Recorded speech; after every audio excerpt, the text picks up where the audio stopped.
Tonight I am going to be doing, or I am doing, the show later in the afternoon. The reason for that is because I am also, or I am going to start doing,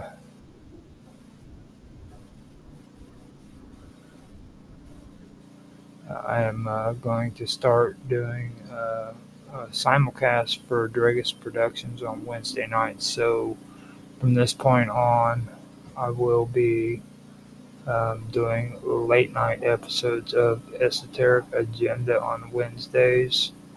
And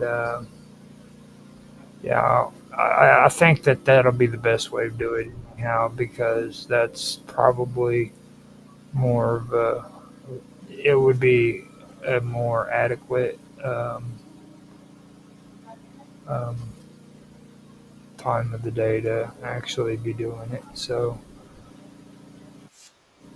with this, I should actually, yeah, it says, yeah, it's actually got everything in it. I'm really surprised on X Pro. It transferred the whole information and stuff off of Rumble to it, so we got that taken care of. I'm really impressed. It did the same thing on Twitch. It's pretty good. Now D Live, I've been having issues with D Live here lately. I don't know how well that's gonna work. It keeps driving me nuts. So I'm just going to keep things going, see what happens. There we go. Got to switch the name on Kick. I've still got it under Dragus Productions. Can't believe it did that. Let me go in here. Oh, I can't believe I did that, I should say. This is Esoteric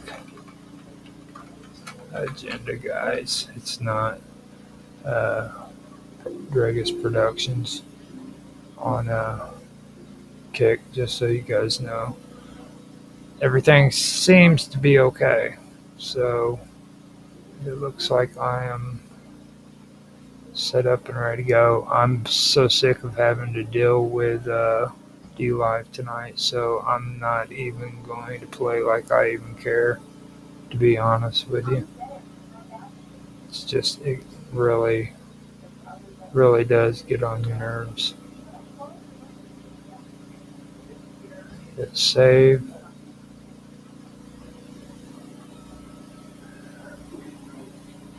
I don't know.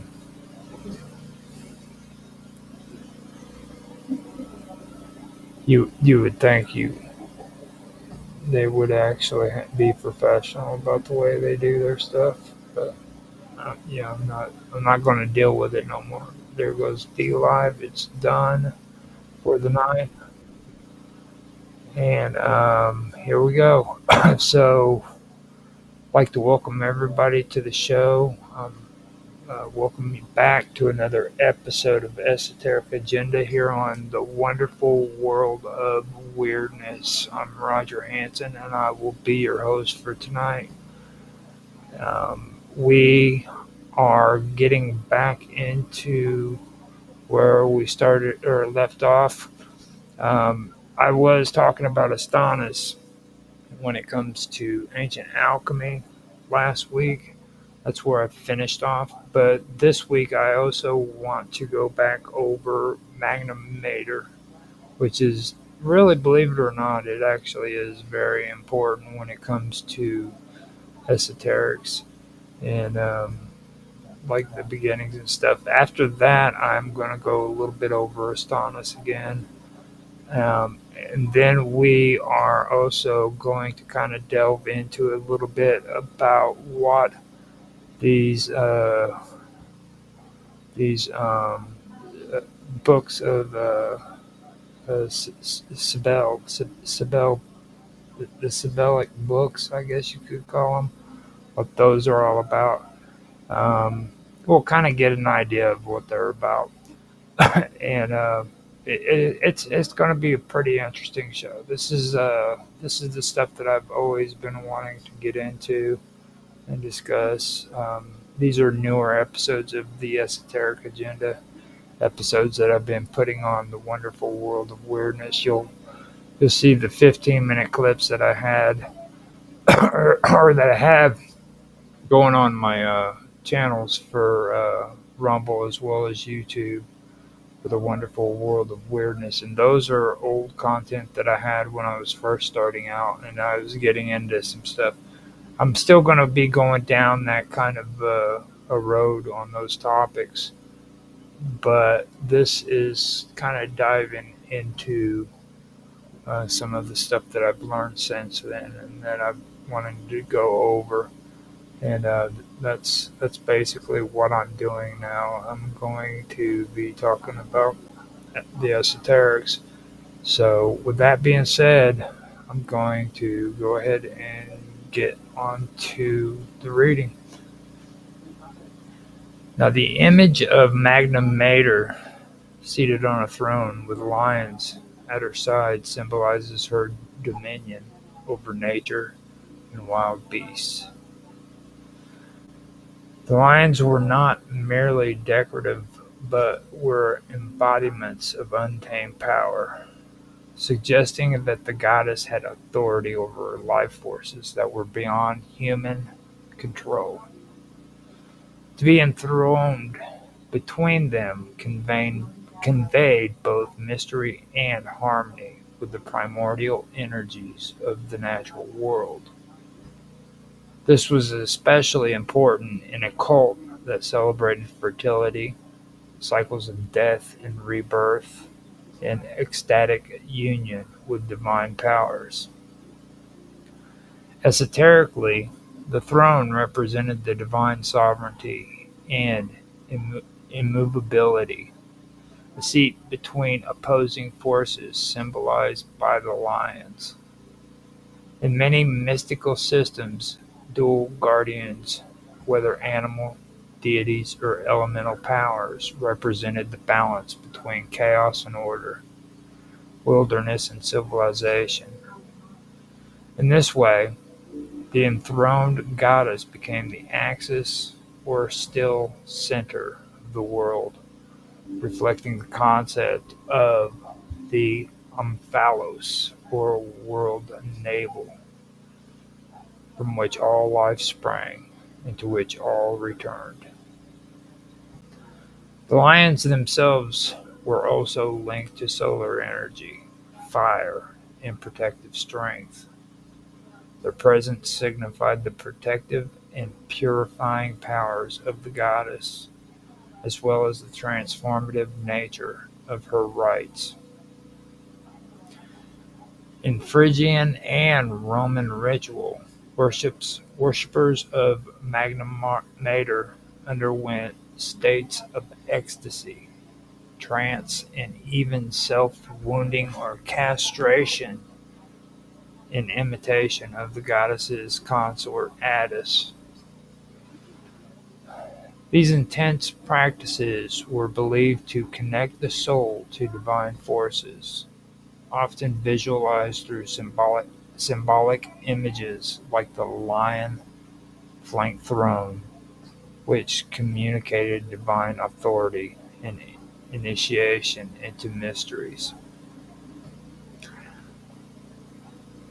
The Sevaline books were a collection of prophetic utterances believed to have been delivered by the Sibyls, women inspired by the gods who were regarded as oracles in the Greco-Roman world. These books, written in Greek hexameter verse, were not public documents, but sacred texts stored in the temple of Jupiter on the Capitoline Hill in Rome. They played a significant role in the religious and political life of ancient Rome, particularly during times of crisis.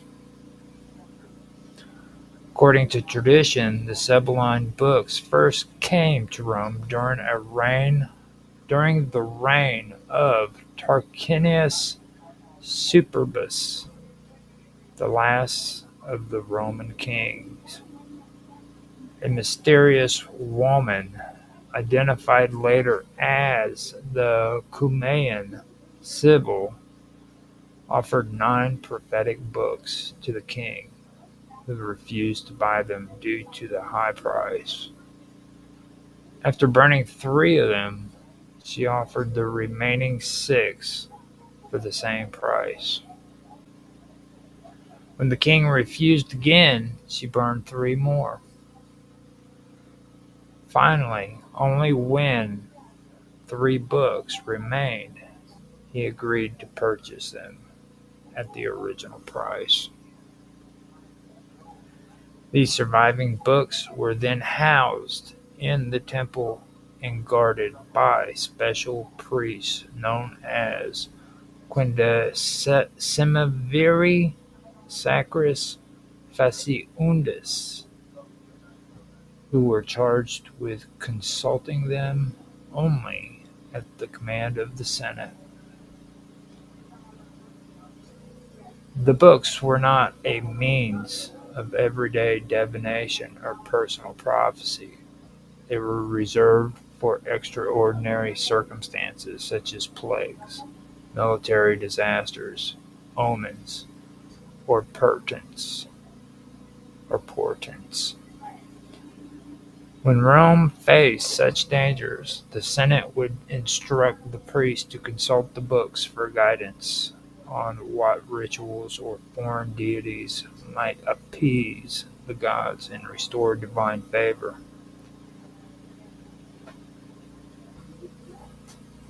These consultations often led to the introduction of new cults or festivals into Roman religious practices, such as the importance of the cult of Magna Mater from Phrygia during the Second Punic War, an event deeply tied to omens and the Sibylline instructions.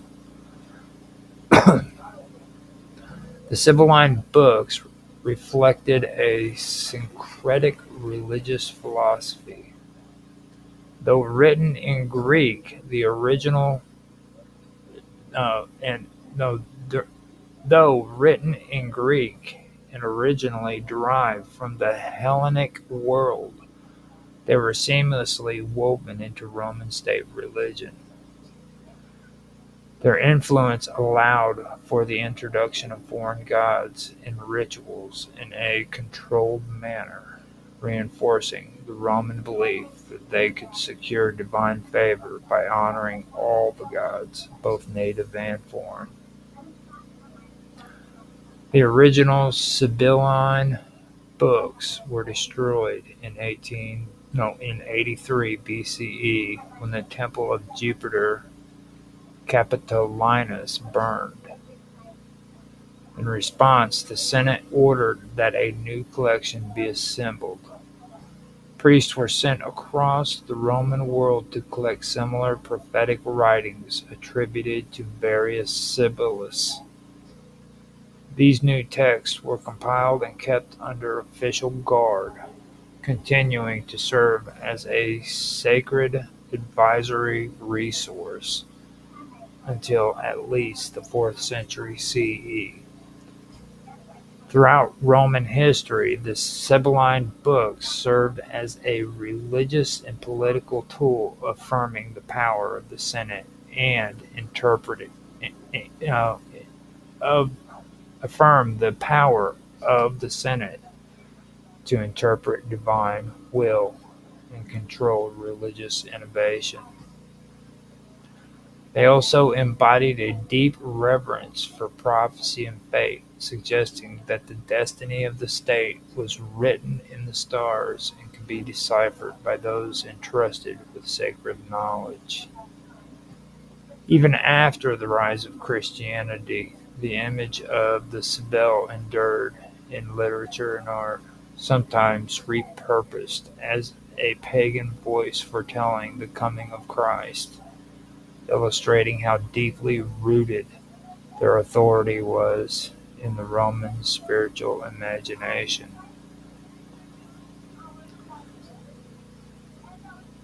The Quindecimaviri, formerly known as the Quindecimaviri Sacris Fusiundis, were a powerful college of 15 priests in ancient Rome who held custodianship over the Sibylline books. These texts believed to contain prophetic messages from the Sibyl were consulted by the Roman state in times of great crisis, uncertainty, or prodigies. The role of the Quindecimaviri was highly sacred and political, blending the domains of divine revelation and civic governance. Their name meaning 15 men for performing sacred rites reflects their number, which was increased from the original duo of the earlier duumviri, who first held this responsibility. The origin of the college stretches back to the early republic, and its responsibilities expanded over time. The Sibylline books, believed to have been brought from Cumae, were kept in the temple of Jupiter Optimus Maximus on the Capitoline Hill. The Quindecimaviri were summoned when unusual phenomena occurred: lightning striking the temple, monstrous births. Unusual phenomena occurred, like eclipses or plagues. Um, Upon consultation, they would interpret the verses and recommend specific rituals, sacrifices, or the introduction of new deities into the Roman pantheon to restore harmony with the gods. Their influence became especially visual during moments when Rome integrated foreign cults, such as the Sibyl from Phrygia. Now, when omens were interpreted as indicated or as indicating a need for the Magna Mater, it was the Quindecimiri who facilitated her reception into Rome, along with organizing the rituals that surrounded her cult. They were also deeply involved in decisions concerning ludi, or public games, often advising which festivals should be instituted or expanded to appease divine forces. While their actions were religious, their authority could heavily influence politics, especially in times when public anxiety was high and supernatural interpretations guided major state decisions. Members of the Quindecimaviri were typically drawn from Rome's elite class. Their tenure was for life, and their positions were both prestigious and secretive. Due to the sanctity of their office and the sensitivity of the Sibylline verses, their interpretations and rituals were shrouded in secrecy, with severe penalties for revealing or misusing the knowledge they guarded. Over time, as Rome's religious system grew more elaborate the college's role remained crucial in bridging human affairs with divine will.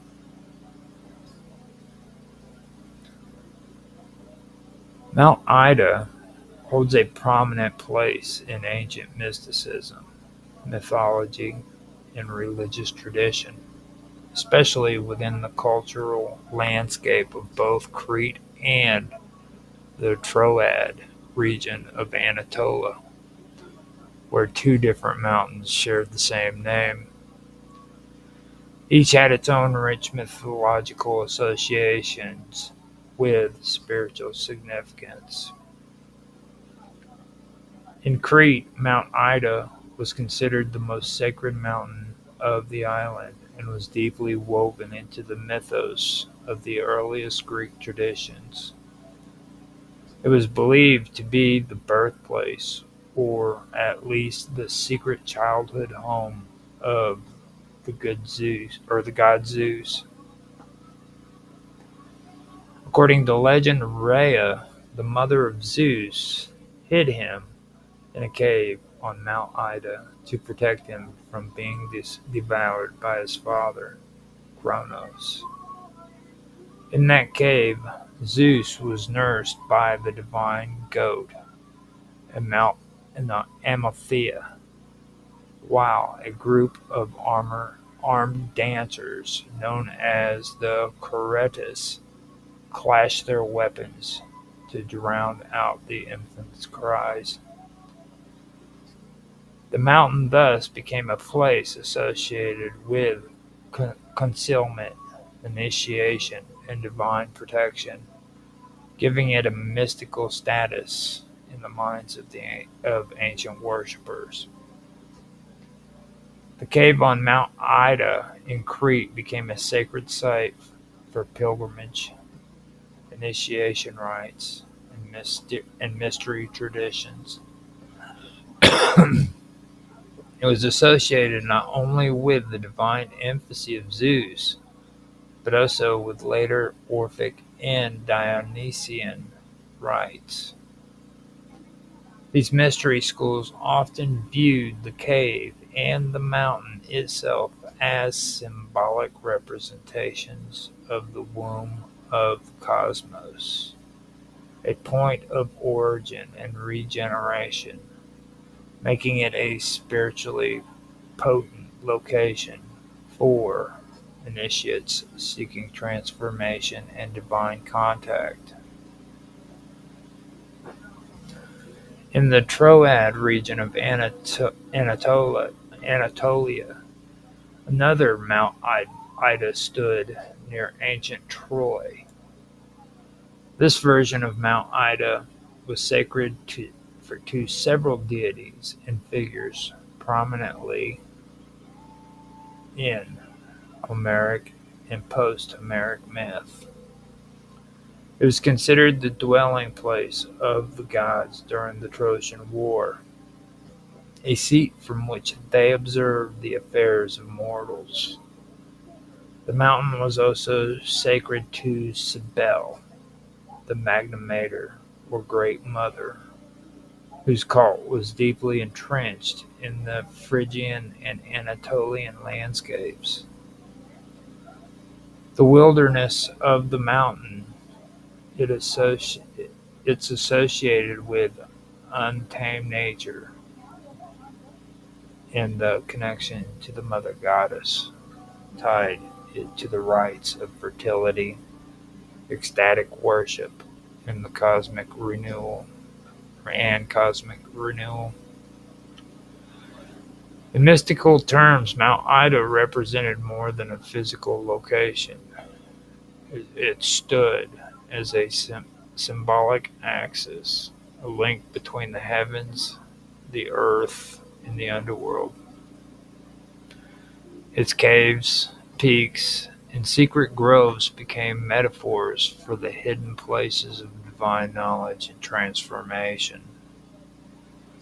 To be initiated on or near Mount Ida was to enter into a sacred relationship with the ancient power of birth, protection, and revelation. Over time, mystics philosophers and poets continued to draw upon the imagery of Mount Ida in their spiritual and esoteric writings. The mountain became a literary and philosophical archetype representing the hidden maternal source of wisdom and power in the universe. Whether as a cradle of Zeus or the sacred space of the Great Mother, Mount Ida's mystical aura endured long after the official cults disappeared, leaving a lasting imprint on the Western imagination. Mount Ida, in its sacred geography, refers to two different but equally revered mountains in the ancient world, one in Phrygia, in western Anatolia, which is modern-day Turkey, and another in Crete. Both mountains became central to religious mythologies, but the Phrygian mountain Ida is the one most commonly associated with the Magna Mater, or Cybele, and with the title Idaean. The Phrygian Mount Ida rises near the ancient city of Troy, and it was venerated as a liminal place between the human and divine. It is described in myth and cult as covered with dense forest, hidden caverns, and teeming with wildlife. This geography gave it a mystical character. In myths, such landscapes were often portals to the divine or place where divine presence was most strongly felt. In the case of Cybele, the mountain symbolized her domain, wild, fertile, dangerous, and untamed. Her priests, the Galli, would reenact her myths in rites that mirrored the mountain's rawness. Bloodletting, music, dance, and trance were all meant to align the human body with the rhythms of the natural world.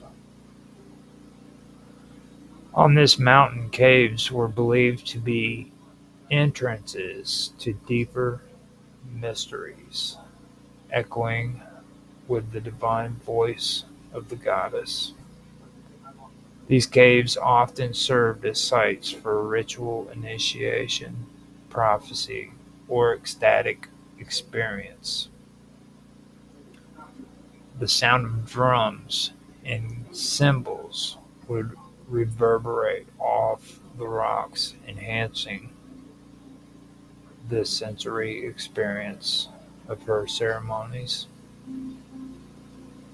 The lion, her frequent animal companion and symbolic guardian, was drawn from the actual fauna of the Anatolian landscape, further rooting her in the land. A high altitude, approximately to the sky, the natural seclusion of Mount Ida made it a favored place for divine births, vision, and transformation. The story of Attis, who castrated himself under a pine tree on the mountain, is part of this sacred landscape. The pine tree itself was sacred and grew along the mountain's slopes. Its resin and evergreen character symbolized death and rebirth, fitting the seasonal myths of Cybele and Attis. In the Roman world, even though the actual rituals were transplanted to new cities and temples, The idea of Mount Ida remains symbolically powerful. The stone believed to embody the goddess brought to Rome from Pessinus in Phrygia was referred to as coming from the Idaean Mother, emphasizing its origin in this sacred geography. The Idaean identity preserved the spiritual authority and raw chthonic energy of the Anatolian wilderness, even when transplanted into urban imperial contexts.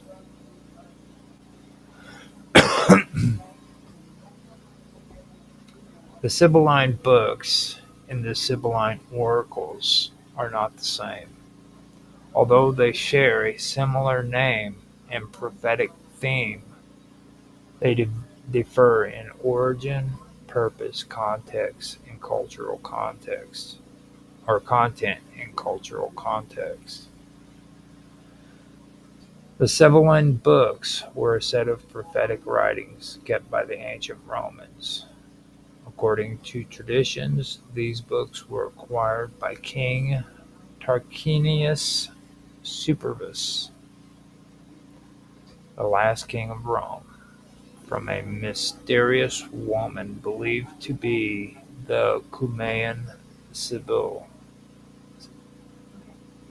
She originally offered 9 books, like I said before, for a steep price, and when he refused, she burned 3. She repeated this until he accepted the final 3 at the original price. Now, these books, written in Greek hexameter, were stored in the Temple of Jupiter on the Capitoline Hill and guarded by a group of priests known as the Quindecima Viri, which I've already covered. Now, they were not made public and were only consulted in times of crisis, such as plagues or wars. Now, the priest would interpret specific passages thought to contain divine guidance for resolving the situation. Again, the original books were lost in a fire in 83 BCE, and Roman authorities later tried to reconstruct them using similar writings gathered from across the empire.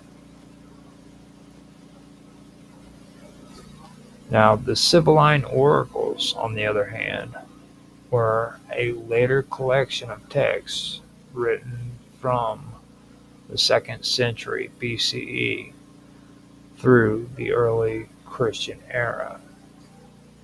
These writings were created by Jewish and Christian authorities who adopted the persona of the Sibyl to deliver religious messages.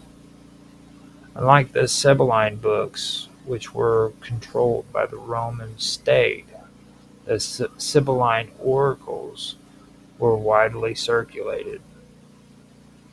They used the respected figure of the Sibyl to convey monotheistic ideas, prophecies, messianic hopes, and critiques of Roman paganism.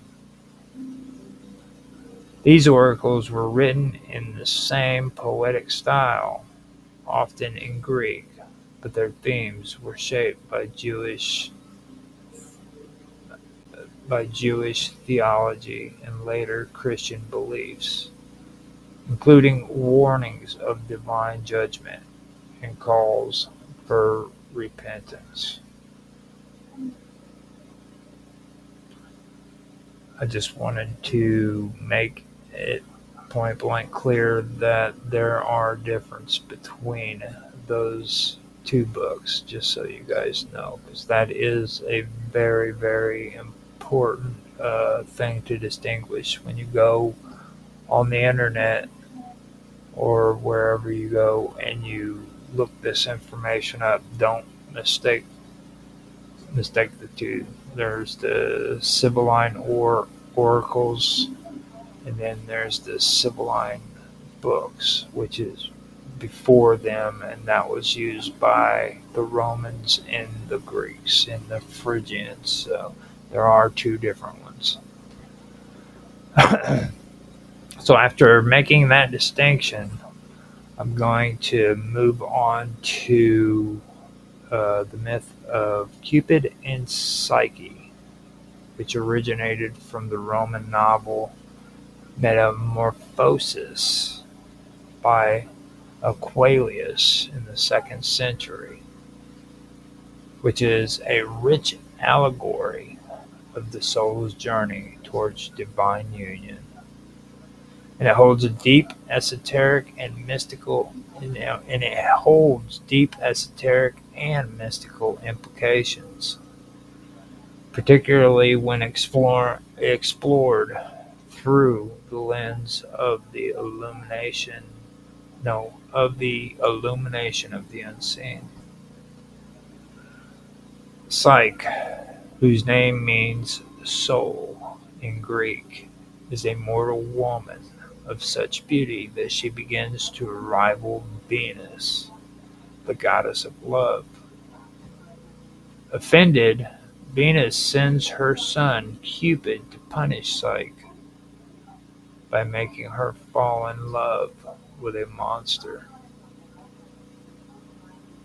However, Cupid himself is struck by her beauty and secretly becomes her lover. He visits her only at night and forbids her from looking upon his face.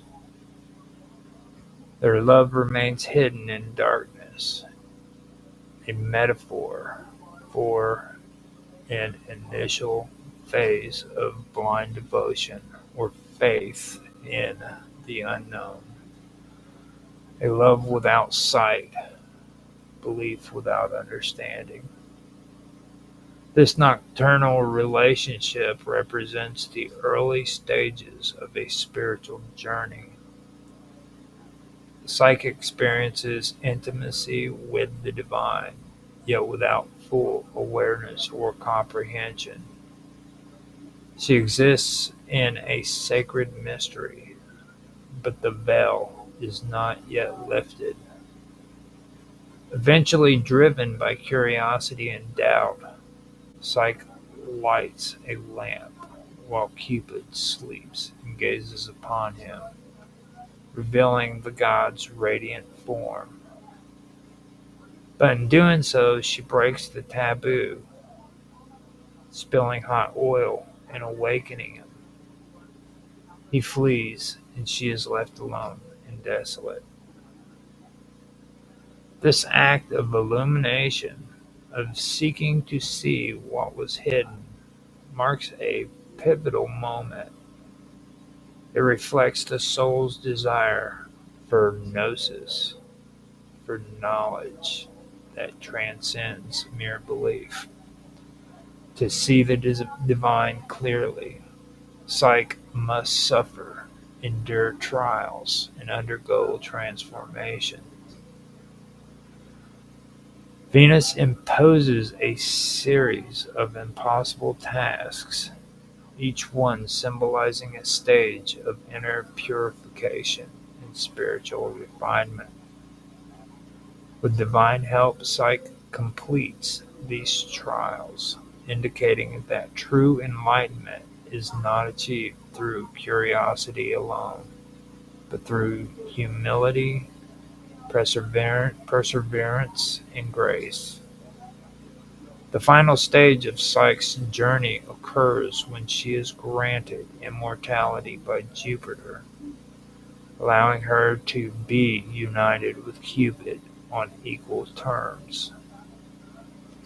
Their union is now visible, open, and eternal.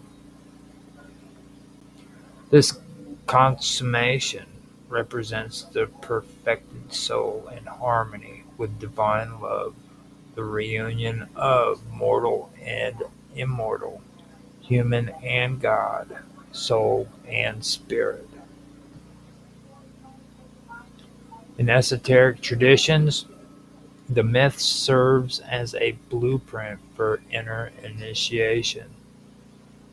The unseen lover is the divine presence concealed in the darkened chambers of the soul. The lamp is the spark of awakening, or of awakened consciousness, and the trials represent stages of alchemical or mystical development. Psyche's journey from ignorance to illumination, from blindness to vision, reflects the fundamental transformation sought by mystics, philosophers, and seekers of hidden truth. Metamorphosis, also known as The Golden Ass, is a Latin novel written in the 2nd century by Apuleius, a Roman author from the North African province of Numidia. It is the only complete Roman novel that has survived in its entirety and is a unique work in both structure and tone, blending comedy, magic, mysticism, and philosophy. The story presents a rich tapestry of ancient beliefs and practices, woven together through a deeply symbolic narrative of transformation. The central character is Lucius, a curious and impulsive young man who becomes obsessed with learning the secrets of magic. While staying in Thessaly, a region in Greece associated with witchcraft, he becomes involved with a woman named Fotis, who serves as a powerful sorceress. Through a series of reckless decisions, Lucius decides to transform himself into a bird using one of the sorceress's potions, but he mistakenly turns into a donkey instead. This transformation sets in motion a long and often humiliating journey through a wide range of human experiences. As a donkey, Lucius is subjected to abuse, ridicule, and suffering at the hands of many owners. Throughout his trials, Lucius is exposed to various aspects of human behavior, both base and noble, and the novel takes the reader through bawdy tales, gruesome scenes, romantic episodes, and moments of dark humor. Each episode carries an undertone of philosophical meaning, suggesting that Lucius's animal state reflects the soul's imprisonment in the flesh and the suffering it must endure before awakening. The turning point of the story comes when Lucius, in despair and yearning for deliverance, prays to the goddess Isis under a full moon. She appears to him in a dream, majestic and radiant, and promises to restore him to human form if he commits himself to her service and undergoes initiation into her mysteries. After following her instructions and eating consecrated roses during a public festival, Lucius regains his human form. From that point on, he devotes himself to the worship of Isis and later Serapis, undergoing religious initiation rites that suggest a mystical transformation of the soul. The theme of metamorphosis operates on many levels: physical, psychological, moral, and spiritual. Lucia's journey from man to beast and back again mirrors the Platonic and Hermetic idea that the soul descends into matter, forgets its divine origin, and must struggle to return to a state of unity within the divine. The suffering he endures as a donkey reflects the soul's trials in the material world, and the help he receives from Isis represents divine grace that comes after sincere supplication and inner readiness. Metamorphosis is also significant for its embedded myths, most notably the tale of Cupid and Psyche, which serves as a story within the story. This myth echoes and deepens the larger themes of transformation, divine love, and the hidden path to spiritual awakening. In Metamorphosis by Aquilius, magic serves a dual purpose. It entertains through dramatic, often humorous and grotesque episodes, and it also operates as a profound mystical element that leads towards inner transformation and divine revelation. The novel shifts between these two functions, using magic both as spectacle and as a symbol of the soul's journey towards enlightenment.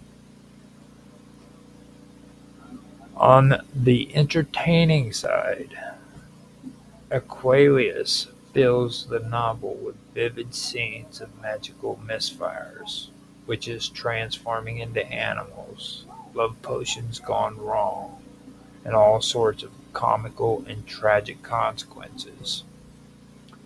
These episodes captivate the reader with suspense and curiosity, offering an exotic world filled with enchantment and supernatural beings. The protagonist, Lucius, is driven by an almost childlike curiosity towards magic, particularly the secrets held by witches. His obsession leads him to spy on forbidden rituals and experiment recklessly, which ultimately causes his transformation into a donkey. This narrative arc provides a vehicle for satire, social commentary, and spectacle.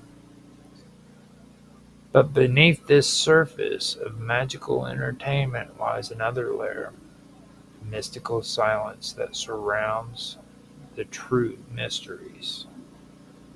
As Lucius journeys through degradation and suffering in his animal form, the playful and sometimes chaotic magic of the early chapters gradually gives way to sacred magic.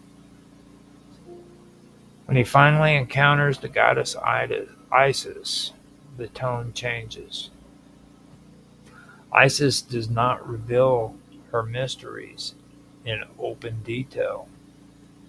Instead, Aquilius emphasizes that what Lucius experiences during his initiation must remain secret. The silence that surrounds these rites points to their sacredness, suggesting that some truths lie beyond words and are only to be experienced directly. This mystical silence contrasts sharply with the noisy, flamboyant magic of the earlier parts of the book, where witches boast about their power and spells are performed with dramatic flair. The mysteries of Isis are shrouded in reverence and quiet transformation. This shift reflects a movement from external magic, the manipulation of the world through words and objects, towards internal transformation, the awakening of the soul to its divine origin. The novel never breaks this silence by revealing the actual rituals in detail, which not only respects the ancient mystery traditions Apuleius is portraying, but also invites the reader into a posture of reflection rather than spectacle. This silence carries weight, signaling that the most important changes are not those seen outwardly, but those that happen inwardly and in communion with the divine. In The Golden Ass by Apuleius, the theme of seeing the truth unfolds through the intricate use of color and visual imagery that transcends mere decoration. Colors in their narrative, or no, colors in this narrative often signal layers of meaning tied to spiritual insight, deception, transformative, and ultimately revolution or revelation. The protagonist, Lucius, undergoes a metaphoric, not just of form from man to ass and back, but also to perception, moving from a superficial attraction to appear to a deeper, no, to appearances, to a deeper, more sacred understanding of reality. At the beginning of the story, Lucius is captivated by what he sees: glamorous people, seductive women, exotic magic. His obsession with outward appearance and desire for knowledge is purely sensory and egotistical. Color in these early scenes tend to be gaudy or sensual, evoking lust and illusion. Bright fabrics, glowing skin, or the rich hues of magical potions all lure him towards surface level experiences. These colorful attractions often lead to deception, such as when witches or sorceresses use beautiful appearances to mask their darker natures. In these cases, color represents illusion, the veil that conceals the true nature of things. As Lucius endures hardship in his asinine form, his ability to see beyond appearances slowly begins to develop. The physical world no longer dazzles him. Instead, he begins to long for truth, meaning, and spiritual clarity. The role of color shifts in this process when the goddess Isis appears to him near the end of his journey. She is described in dazzling yet harmonious detail, draped in garments of multiple colors. a shimmer with symbolic meaning. Unlike the chaotic and sensual colors of the earlier chapters, her radiant garments symbolizes unity, divine wisdom, and cosmic order. The vision of Isis is not a deceptive spectacle, but a true revelation, a moment where color becomes a window to the divine rather than a distraction from it. This shift from artificial to sacred color suggests a spiritual progression.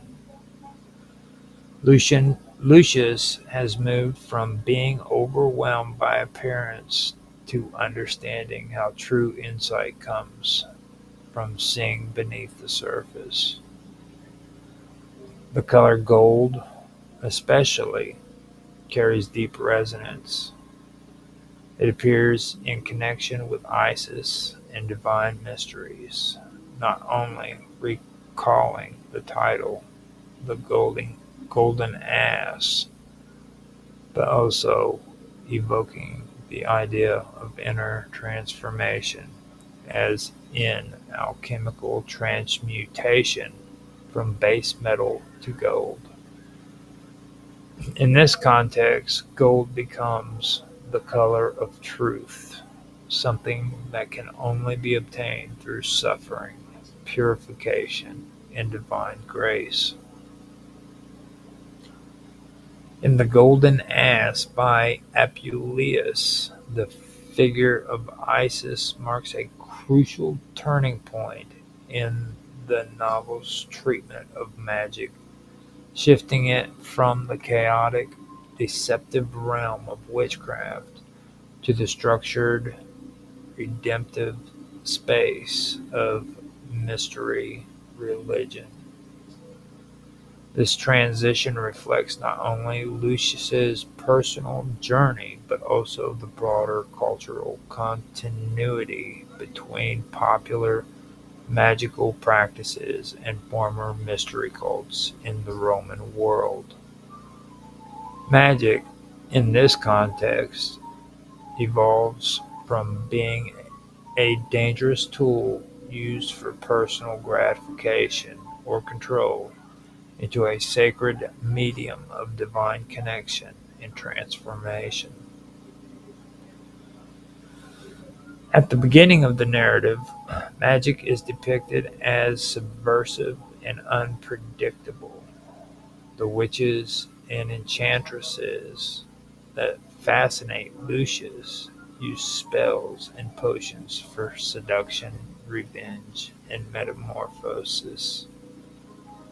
Their power is both alluring and threatening, rooted in secrecy and chaos.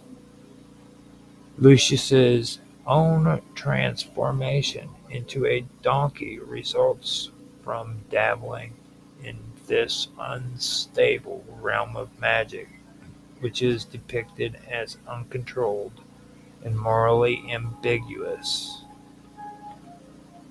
The woman he encounters, especially the witch Pamphile, represent a darker, uncontrolled side of feminine magical power that is tied to lust and personal desire.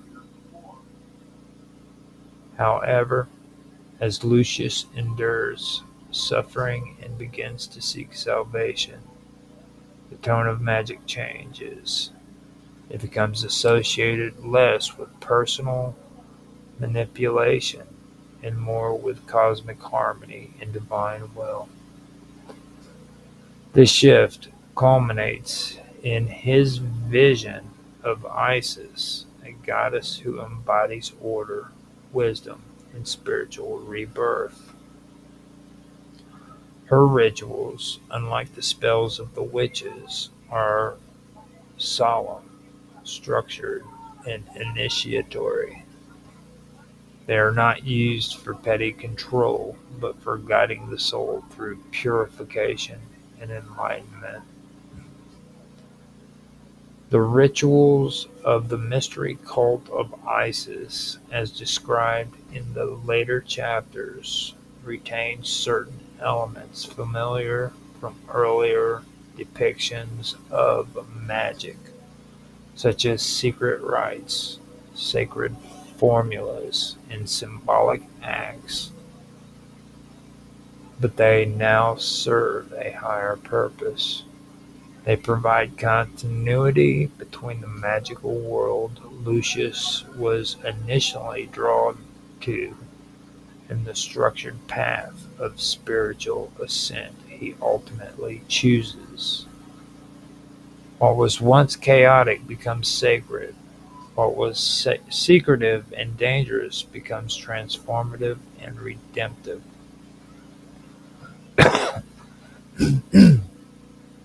This continu- this continuity suggests that Apuleius did not view magic and religion as wholly opposed. Rather, he presents them as part of a spectrum.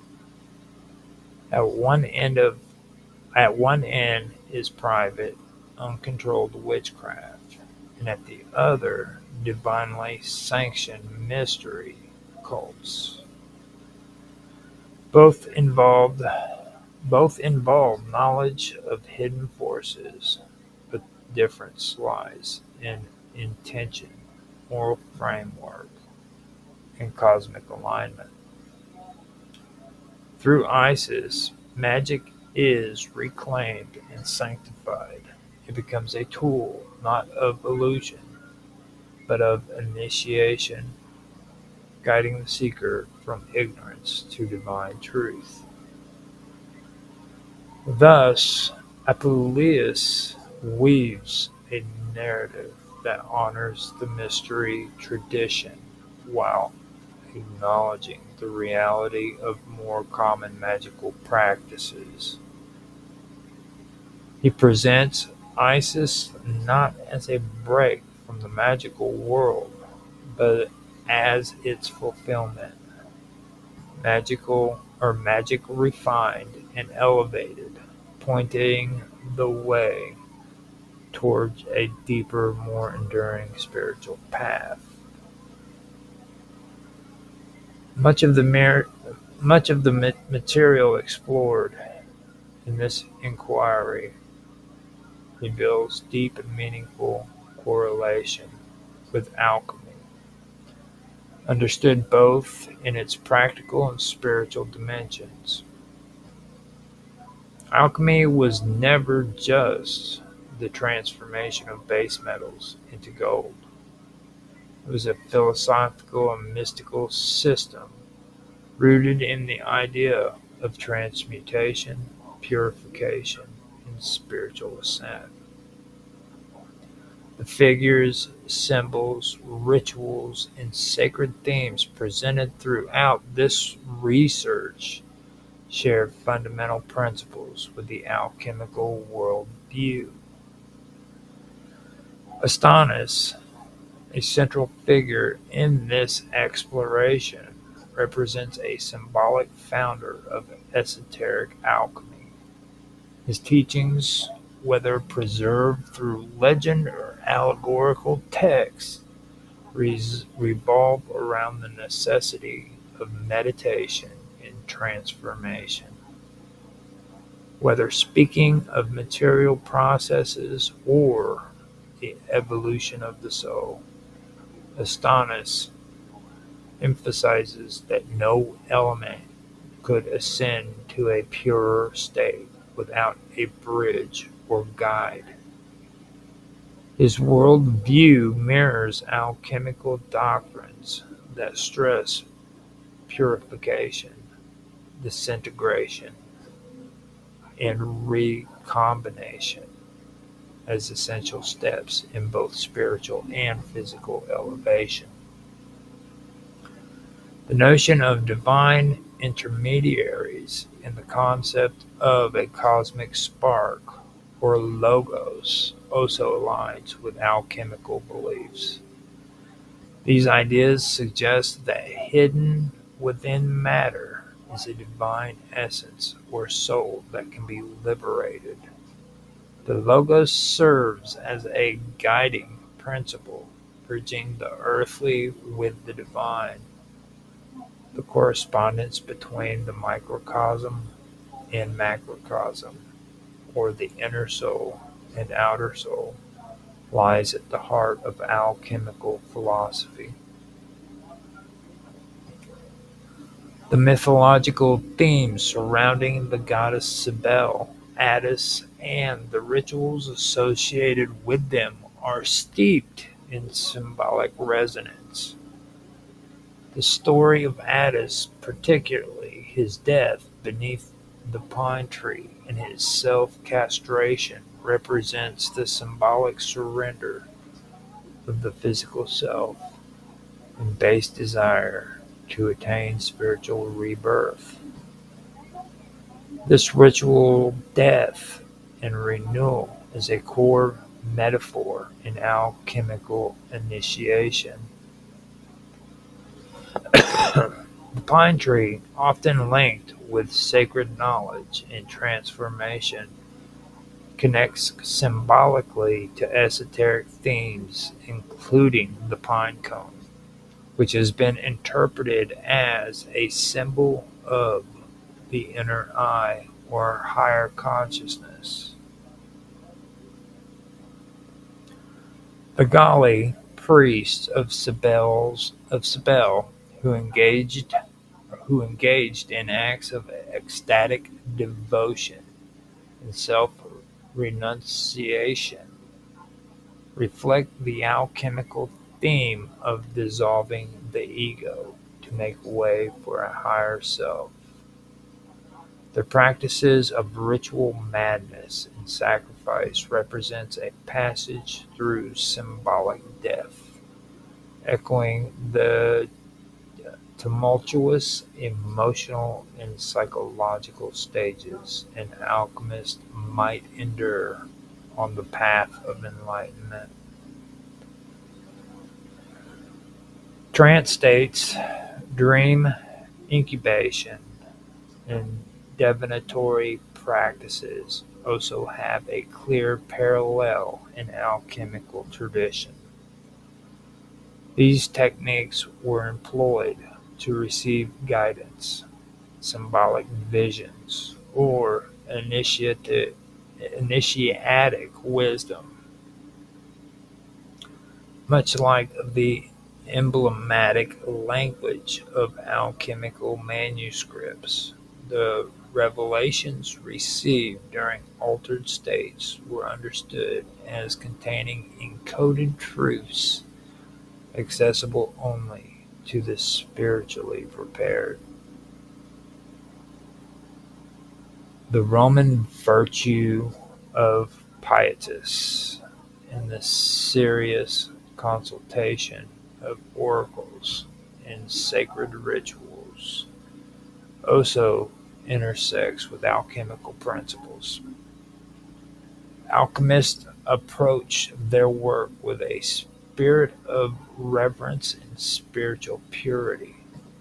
Just as Roman ritual requires correct alignment with the divine, so too did the alchemists need to cultivate moral discipline and harmony with cosmic forces before beginning their operations. The sacred black stone associated with Cybele, brought from Mount Ida, symbolizes the divine essence within matter. Stones often appear in alchemical symbolism as the raw material or prima materia that must be worked upon to reveal the inner light. The stone's divine origin and connection to sacred geography underscores its role as a physical embodiment of spiritual potential, much like the Philosopher's Stone in alchemy. The Sibylline books deeply mysterious and oracular in nature, reflects the alchemical practice of embedding divine knowledge in symbolic language. These books were believed to hold secrets of divine destiny, divine will, and cosmic cycles, concepts that are equally central to alchemical literature, which is filled with prophetic visions, allegories, and hidden meanings meant only for the initiated. In the tale of Aquilius's Golden Ass, the protagonist's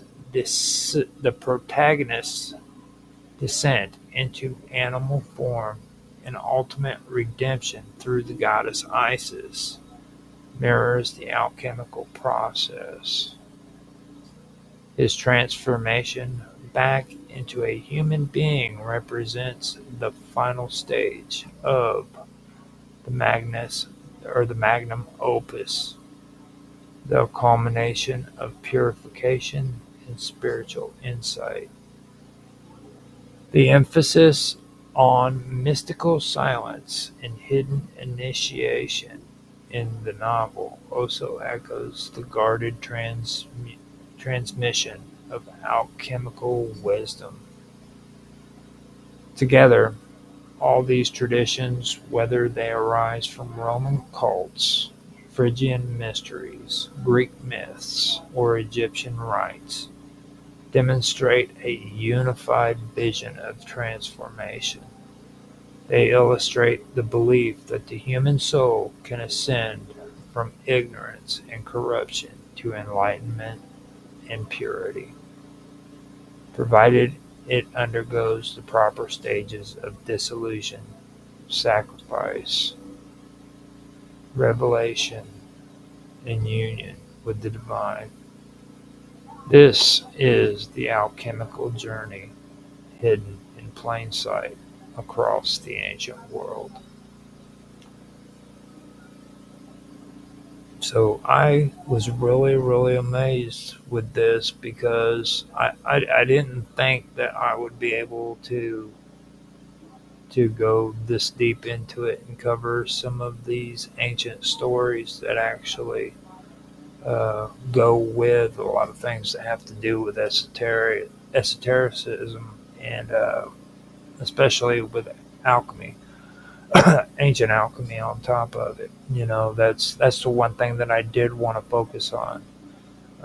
Now, if I continue with the whole topic of Osanus or not, I uh, I don't know, but I will tell you that I do enjoy getting to the uh, ancient alchemy part of everything because I know that well, I like to call it the hip and updated new version of alchemy, but that's what it is when you hear people discuss a lot of the newer stuff that was put down in text in the Middle Ages. That's really not the same as the ancient alchemy that was written back during the time of Moses or even Jesus or during their time periods and what a lot of that actually meant within those texts. There's a lot of alchemy in religious doctrine and religious text that people are completely unaware of, and that stuff just fascinates me when it comes to all of that. Now, I hope I was able to go over the all of the stuff that I wanted to go over tonight, but I'm not quite sure if I did or not. Now, tonight I have been streaming on Rumble, X, Twitch, Kick, and YouTube. If you guys want to find me on Kick, you can find me at Roger Hansen at Infamous OG 1973. If you want to find me on X, you can find me at Roger Hansen at ROGLOL 1973. On Twitch, I go by Infamous 1969. And on Kick, I am Roger underscore Hansen. I believe I'm also Roger underscore Hansen on D Live as well, which I'm not streaming tonight. But if you guys want to catch me there, you can catch me there as well. Now on YouTube, I am on The Wonderful World of Weirdness at The Wonderful World of Weirdness. I also put my streams and my episodes on my other channel that's like this called Strange Stories. If you want to find out what that is, you can find it in uh, my suggested um, channels on my timeline, I think, for YouTube. But if you don't want to do that, you can just watch it here on The Wonderful World of Weirdness on Rumble and YouTube. Now on X, Twitch, Kick, and D Live, I just do my streams as Roger Hansen. I don't have any kind of channel or anything that's specifically for The Wonderful World of Weirdness or Strange Stories, but you guys can still see me there.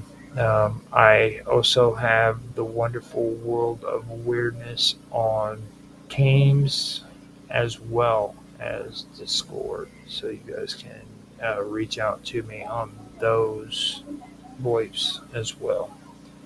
I hope you guys enjoyed. If you did, please like, subscribe, share, make comments. Especially make comments down in the comment section. You do not realize how much you can help by just making a comment in the comment section. That's a big deal. Besides that, I've said it over and over again. I enjoy getting comments, feedback, having a conversation in the comment section. So please leave a comment, give some feedback, or just say hi. I hope you guys have a good night, a good morning, good afternoon, whatever time of the day it is for you. It's midnight, 12:21 here in the central time zone of the United States. I'm in southern Illinois, so hope you guys enjoyed. And with that, I am going to go ahead and end the episode. Talk to you later.